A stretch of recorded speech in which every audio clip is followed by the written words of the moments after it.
ഗോവയിൽ മുസ്ലിങ്ങളുടെ എണ്ണം വർദ്ധിക്കുന്നു എന്ന പരാമർശത്തിൽ വിശദീകരണവുമായി ഗവർണർ PS ശ്രീധരൻപിള്ള എത്തിയിട്ടുണ്ട്. ഏതെങ്കിലും മതത്തെ ഉദ്ദേശിച്ച് പറഞ്ഞതല്ലെന്നും മതങ്ങളുടെ പേരെടുത്ത് പറഞ്ഞത് ആ പശ്ചാത്തലം എന്താണെന്ന് വ്യക്തമാക്കാനാണെന്നും ശ്രീധരൻപിള്ള പറയുന്നു.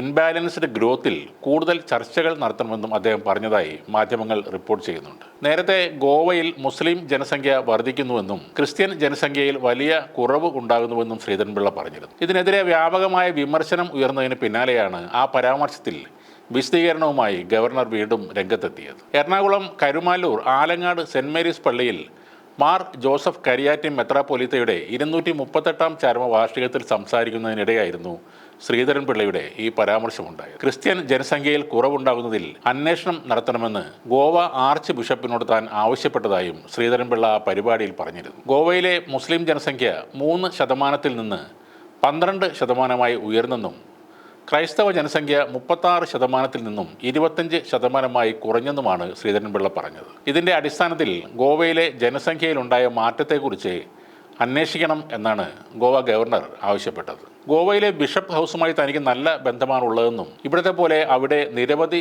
ബിഷപ്പ് ഹൗസുകൾ ഇല്ലെന്നും ഒരു ബിഷപ്പ് ഹൗസ് മാത്രമേ ഉള്ളൂ എന്നും അദ്ദേഹം പറഞ്ഞിരുന്നു. അവിടെ താഴോട്ടൊന്നും ബിഷപ്പുമാരില്ല. അവിടുത്തെ ആർച്ച് ബിഷപ്പ് ഇപ്പോൾ കർദിനാൾ കൂടിയാണ്. ഞാൻ അദ്ദേഹത്തോട് പറഞ്ഞു, 36% ക്രിസ്ത്യൻ ജനസംഖ്യ ഉണ്ടായിരുന്ന ഗോവയിൽ ഇപ്പോൾ അത് 25% മാത്രമായി കുറഞ്ഞിരിക്കുകയാണ്. അതേസമയം വെറും 3% മാത്രമുണ്ടായിരുന്ന ഇസ്ലാം വിശ്വാസികൾ 12% വർദ്ധിക്കുകയും ചെയ്തു. അതിനെക്കുറിച്ച് പോസിറ്റീവായി അന്വേഷിക്കണമെന്ന് ഞാൻ അദ്ദേഹത്തോട് പറഞ്ഞു.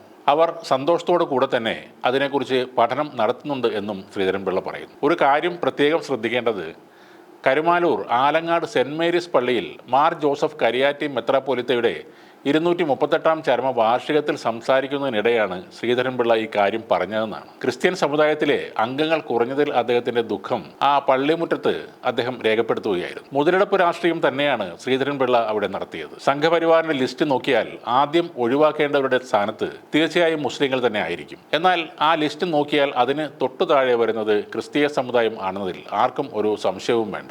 മണിപ്പൂർ അടക്കം പലയിടത്തും നമ്മളത് നേരിട്ട് കണ്ടു കഴിഞ്ഞതുമാണ്. ഇപ്പോൾ ക്രിസ്ത്യാനികളുടെ ഗോവയിലെ എണ്ണം കുറഞ്ഞതിലല്ല ശ്രീധരൻപിള്ളക്ക് വിഷമമുള്ളത്, അവിടുത്തെ മുസ്ലിങ്ങളുടെ എണ്ണം കൂടിയതിലാണ്.